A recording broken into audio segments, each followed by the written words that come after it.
बिस्मिल्लाहिर्रहमानिर्रहीम अस्सलाम वालेकुम रहमतुल्लाहि व बरकातहू। दोस्तों, इस वक्त जो पाकिस्तान का सबसे बड़ा मसला बना हुआ है, जिससे अपोजिशन जो है वो अपने हथियार के तौर पे इस्तेमाल करना चाहती है, वो है महंगाई। महंगाई की वजह से जो इमरान खान है, जो इनकी हुकूमत है, पीटीआई जो हुकूमत है, इन्होंने जितने भी अच्छे काम जो किए हैं, जितने भी इमरान खान की जो स्ट्रगल है, उस सब की मेहनत के ऊपर पानी फिर जाएगा। जो सबको नज़र आ रहा है कि जो अगली जो हुकूमत है, ये भी पीटीआई की है, तो उसके ऊपर ये एक जो है वो खतरे की घड़ी है कि इमरान खान को ये चीज़ देखनी चाहिए कि जो इस वक़्त ग्राउंड पे जो सबसे बड़ा जो मसला है, वो सिर्फ़ और सिर्फ़ महँगाई है। अगर आप इस चीज़ को महँगाई को अगर आप ख़त्म कर देते हैं, तो आपको 2023 इलेक्शन में कैम्पेन करने की ज़रूरत नहीं पड़ेगी, आप जीत जाएँगे। लेकिन इस वक़्त जो हैरानगी की बात ये है कि महँगाई के ऊपर कौन बोल रहा है? आसिफ़ अली ज़रदारी का जो बेटा है, बिलावल ज़रदारी, वो महँगाई के ऊपर बोल रहे हैं। और उसके अलावा जो नवाज़ शरीफ की जो बेटी है मरियम सफ़दर, जो सफ़दर के निकाह में है, इसलिए मरियम सफ़दर जो उनकी बेटी है, वो महँगाई के ऊपर जो है वो बातें कर रही है। और नवाज़ शरीफ जो हैं, वो लंदन से बैठ के उन अपार्टमेंट के अंदर बैठे हुए हैं जिनकी रसीदें उनके पास नहीं हैं। जिनकी वजह से उन्हें कैद भी हो चुकी है, जिनकी वजह से उन पे जुर्माने भी हुए हैं, जिनकी वजह से उनकी जो बेटी है, झूठ बोलने के ऊपर उसके ऊपर उसको सज़ा हुई है। और वो लोग वहाँ पे बैठ के पाकिस्तान के अंदर जो हालात हैं, इसके ऊपर तबसरे कर रहे हैं, इस पे पाकिस्तान को जो है मशवरे दे रहे हैं। ये बड़ी हैरानगी की बात है कि पाकिस्तान का जो साबका वज़ीर-ए-आज़म है नवाज़ शरीफ, वो उस लंदन में उस घर के अंदर बैठे हैं, जिस घर का जवाब उनके पास नहीं है कि ये पैसा आपके पास कहाँ से आया। तो ये नून लीग जो वोटर हैं, उनको ये बात सोचनी चाहिए। एसी के अंदर उस घर में बैठे हैं जिसके जो रसीदें हैं उनके पास नहीं है, और ये कह रहे हैं कि मुझे बड़ा दुःख है, मैं जो है पाकिस्तान के अवाम के साथ हूँ। इनकी जो जितने भी जो मुश्किलात है महँगाई के ऊपर, मैं इनके साथ खड़ा हूँ। आप अगर इनके साथ खड़े हैं, तो आप पाकिस्तान आएँ। जो मरियम सफदर महँगाई के खिलाफ निकलती हैं, उनके जो पाँव की जूती है वो भी लाखों डॉलर की है। उनके जो हाथ में घड़ी है वो भी लाखों डॉलर की है। जो कपड़े वो पहनती हैं वो भी लाखों डॉलर के हैं। अगर इतनी महँगाई है, तो आपके पास ये चीज़ें पैसे आपके पास कहाँ से आए हैं? आपने कमाए हैं। अगर आपने कमाए हैं तो आप गरीब के लिए निकलते हैं, तो आप गरीब के लिए गरीब बन के निकलें, उनके साथ निकलें। जिस तरह वो सड़कों पे चलते हैं, जिस तरह वो धरनों में आपके लिए ख़वार होते हैं, जिस तरह वो आपके लिए अदालतों के बाहर आके ख़वार होते हैं, आप ये चीज़ नोट करें, आपको ये चीज़ देखनी चाहिए। और दूसरी तरफ आसिफ़ अली ज़रदारी का जो बेटा है बिलावल, जितने भी जो फेक अकाउंट निकलते हैं, जो पापड़ वाला निकल आया, वो थैले वाला निकल आया, इनको अगर आप चेक करें तो ये सारे उन्हीं के साथ जाके मिलते हैं, आसिफ़ अली ज़रदारी के साथ और नवाज़ शरीफ के साथ, शहबाज़ शरीफ के साथ। ये लोग महँगाई के ऊपर बात कर रहे हैं। गरीब का हक ये खा के इन्होंने अपने बैंक बैलेंस भर दिए। आसिफ़ अली ज़रदारी और नवाज़ शरीफ के पास इतनी रकम है, इतनी इनके पास प्रॉपर्टी है, इतना इनका बैंक बैलेंस है जितना हम पाकिस्तान का यही कर्ज 2 बार चुका सकते हैं। इतना इनके पास पैसा है। और ये कहाँ से आया? आसिफ अली ज़रदारी का जो बाप है, ये जो है ये सिनेमा हाउस चलाते थे, वहाँ पे ये टिकट बेचा करते थे। नवाज़ शरीफ जो हैं, इनका भी ये सबको पता है, इनका जो बैकग्राउंड है, ये कहाँ है, कैसे है, क्या हुआ, क्यों हुआ, सबको सब कुछ मालूम है। वो कौन-सा कारोबार है जो आपको 1 साल के अंदर जो है लाखपति से करोड़पति बना देता है? और आपको हर तरफ से सिर्फ़ और सिर्फ़ फ़ायदा है, आपको कोई ऐसी कंपनी नहीं है जिसमें आपको नुकसानात हो। लेकिन जिस वक़्त आपको फ़ायदा हो रहा था, उसी दौरान जो पाकिस्तान के जो असासे हैं, आप पाकिस्तान रेलवे उठा के देख लें, आप पाकिस्तान पीआईए उठा के देख लें, आप पाकिस्तान क्रिकेट उठा के देख लें, आप रेडियो पाकिस्तान उठा के देख लें। जो भी पाकिस्तान का जो असासा है, जिसके ज़रिए आप आमदनी बढ़ा सकते थे, वो सब आपने खसारे में किए हैं। आपकी एक भी कंपनी ऐसी नहीं है जिसको आप जो है वो नुकसानात में कर सकते हैं या जिसका आपको नुकसान हो। क्यों जी, कैसा बिज़नेस है कि जिस वक़्त आपके जो बिज़नेस है, ये तरक्की कर रहा था, आपकी जो ज़ाती जो बैंक बैलेंस है, ये बढ़ता चला जा रहा था और पाकिस्तान पे जो है कर्ज़ों का बोझ बढ़ता जा रहा था। पाकिस्तान के जितने भी जो असासे हैं, जो पाकिस्तान के जो अदारे हैं, ये सब के सब दिवालिया हो रहे थे। तो आप किस तरह से पाकिस्तान की अवाम के साथ जो है वो महँगाई के लिए निकलते हैं? महँगाई की असल वजह आप हैं।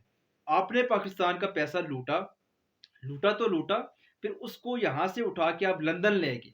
जब आप इतनी बड़ी मिक़दार में डॉलर को यहाँ से आपने उठाया, आपके जो दोस्त हैं आसिफ़ अली ज़रदारी उन्होंने उठाया, तो जब आप उनको लेके लंदन गए, इसमें आपने पाकिस्तान की इसी अवाम का डबल नुकसान किया। वो जो पैसा आप चोरी करके ले गए थे, इसके नताइज तो अभी और भी आएँगे। अभी ये क्या महँगाई है, इसके बाद और महँगाई का तूफ़ान आएगा, आपकी वजह से आएगा।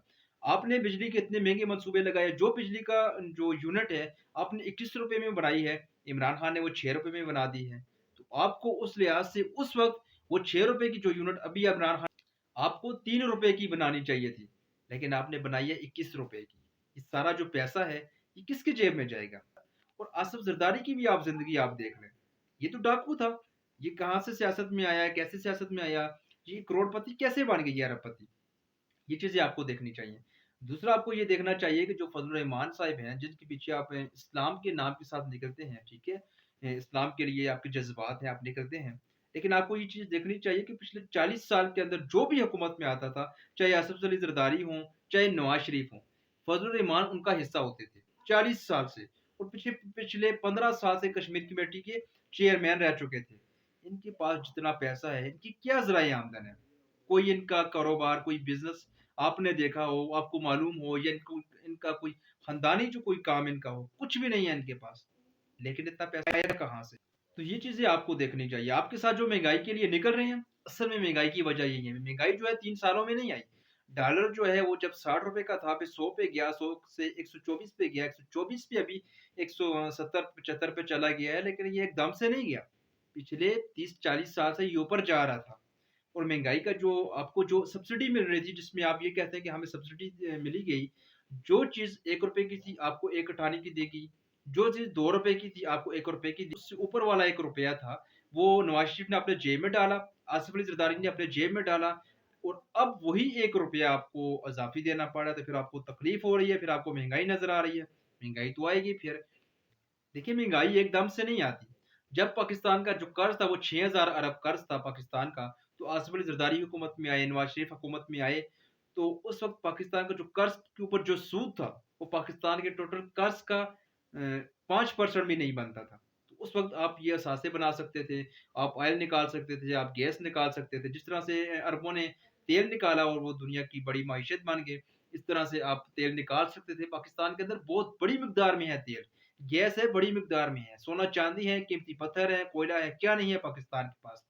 लेकिन आपने कर्ज लिया, सूद भी बढ़ा दिया, सूदी निज़ाम भी लेके आ गए और उस कर्ज को आपको लेकिन उस कर्ज की पैसे को आपने सही जगह पे इस्तेमाल भी नहीं किया। आपने मेट्रो बना दी, ऑरेंज लाइन ट्रेन बना दी, लेकिन पहली ज़रूरत वो नहीं थी क्योंकि आपने जो बनाया है, उससे आपको तो कोई आमदनी नहीं है। पैसे आपने लगा दिए हैं, आप उसमें भी खसारे में जा रहे हैं। इससे अच्छा होता आप कोई ऐसा काम करते जिससे पाकिस्तान की आमदनी में इज़ाफ़ा होता, तो इससे पाकिस्तान की मईशत मज़बूत होती। आप पेशावर की बीआरटी को अगर आप देख लें, तो उसमें खसारा नहीं है। लेकिन आप ऑरेंज लाइन ट्रेन को देख लें, तो उसमें इतना खसारा है कि जितने उसकी आमदनी नहीं है, उससे 50 गुना उसके ऊपर खसारा है। वो जो खसारा है, वो कौन देगा? कैसे होगा वो खसारा पूरा? इसी तरह से महँगाई से जो है वो खसारा पूरा होगा।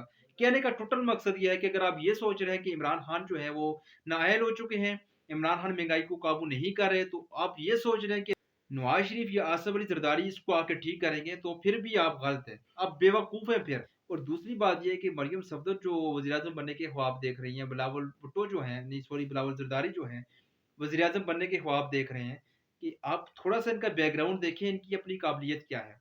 मरियम की आप देख लें या बिलावल की आप देख लें। फिर आप कंपैरिज़न करें नवाज़ शरीफ का, आसिफ अली ज़रदारी का, इमरान खान का और फज़ल रहमान का। इन चारों को आप सामने रखें और चारों को आप सर्च करें, आप देखें, सादिक और अमीन कौन है, करप्ट कौन है, कौन अच्छा है, कौन बुरा है, सारी चीज़ें आप देखें। आपका जो गर्दिशी कर्ज़ है वो बहुत ज़्यादा बढ़ चुका है, इसलिए आप जो है पहले से खसारे में हैं। तो आप इस तरह से हर चीज़ के ऊपर जब सब्सिडी लेंगे, तो इस पे आप खुश होंगे, तो इमरान खान ना हुआ तो इससे जो अगली हुकूमत आएगी, वो अगर ठीक हुई, कोई भी मुस्तक़बिल में ऐसा आएगा, तो ये जो मुश्किलात हैं ये फिर भी आएँगी, जब तक आपका मुल्क जो है वो स्टेबल नहीं हो जाता।